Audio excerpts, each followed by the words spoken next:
Mangalagiri AIIMS హాస్పిటల్లో ఆంధ్రప్రదేశ్ ప్రభుత్వం sickle cell anaemia నిర్మూలన సెమినార్ను నిర్వహించారు.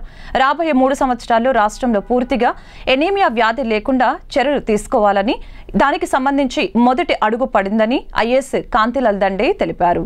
కాంతిలాల్ దండే మాట్లాడుతూ గిరిజన ప్రాంతాల్లో అధికంగా వ్యాపిస్తున్న వ్యాధి సికిల్ సెల్ ఎనీమియా అని తెలిపారు. 2047 కల్లా దేశంలో సికిల్ సెల్ ఎనీమియా వ్యాధిని పూర్తిగా నిర్మూలించాలన్నది కేంద్ర ప్రభుత్వం యొక్క లక్ష్యమని తెలిపారు. ఏపీలో 0 నుంచి 40 ఏళ్ల వయసు గల గిరిజనుల్లో 20 లక్షల మందిని స్క్రీనింగ్ చేయాలన్నది లక్ష్యం అని తెలియజేశారు. 5వ షెడ్యూల్లోని గిరిజన జనాభా ఉన్న 10 రాష్ట్రాల్లో ఏపీ ఒకటని తెలిపారు.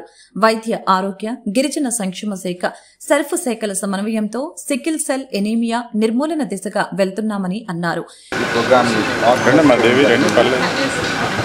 ప్రధానంగా ఈ యొక్క కార్యక్రమం యొక్క లక్ష్యం మన జనాభాలో సికిల్ సెల్ ఎనీమియా పట్ల అవగాహన కల్పించడం కొరకు, తీసుకురావడం కొరకు దీన్ని చేయడం జరిగింది.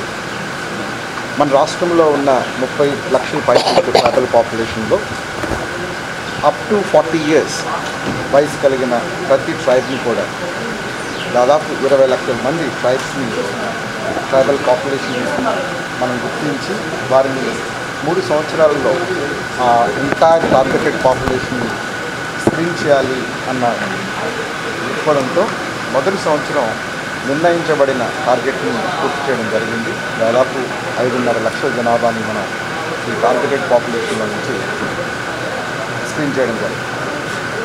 అలాగే మిగిలిన పాపులేషన్ కూడా వచ్చే 2 సంవత్సరాల్లో స్క్రీన్ చేయడం జరిగింది, పూర్తి చేయడం జరిగింది.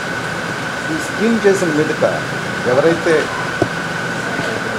వ్యక్తులు ఈ వ్యాధి కలిగి ఉన్నారో లేక క్యారియర్స్గా గుర్తింపబడ్డారో వారికి ప్రతి వారికి కూడా కార్డును ఒకటి ఇవ్వడం జరిగింది.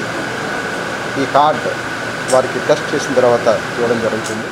సికిల్ సెల్ ఎనీమియా వ్యాధిగ్రస్తులు, క్యారియర్లకు వివాహాల విషయంలో అవగాహన కల్పిస్తున్నామని అన్నారు. డాక్టర్లుగా చదువు పూర్తయ్యాక మారుమూల గిరిజన ప్రాంతాల్లో పర్యటించి ఎయిమ్స్, మంగళగిరి వైద్య విద్యార్థులకు కాంతిలాల్ దండే పిలుపునిచ్చారు. సికిల్ సెల్ ఎనీమియా అనే డిసీజ్ రెసెసివ్ జీన్ ద్వారా వస్తుంది.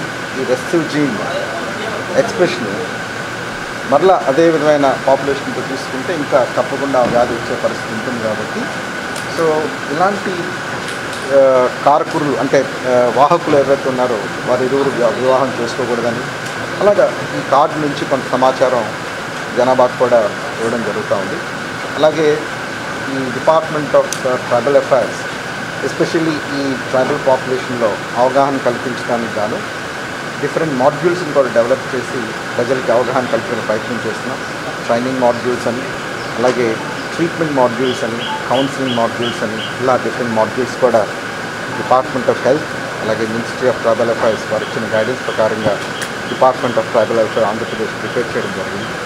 దీని ద్వారా మన రాష్ట్రంలో ఉన్న అన్ని ఐటీడీఏ ప్రాంతాల్లో కూడా మన ఐటీడీఏస్లో చదువుతున్న ఆడపిల్లల్ని అలాగే పిల్లలందరినీ కూడా స్క్రీన్ చేయడానికి మేము నిశ్చయించుకోవడం జరిగింది. సో ప్రతి ఒక్కరూ కూడా ట్రైబల్ ఎందుకంటే ఈ డిసీజ్ ట్రైబల్స్లో కాస్త ఎక్కువగా కనిపించడానికి అవకాశం ఉంది. కాబట్టి వారి ముందు అవగాహన కల్పించి వారికి కౌన్సిలింగ్ సెషన్స్ ఏర్పాటు చేయడానికి మేము ప్రయత్నం చేస్తున్నాం.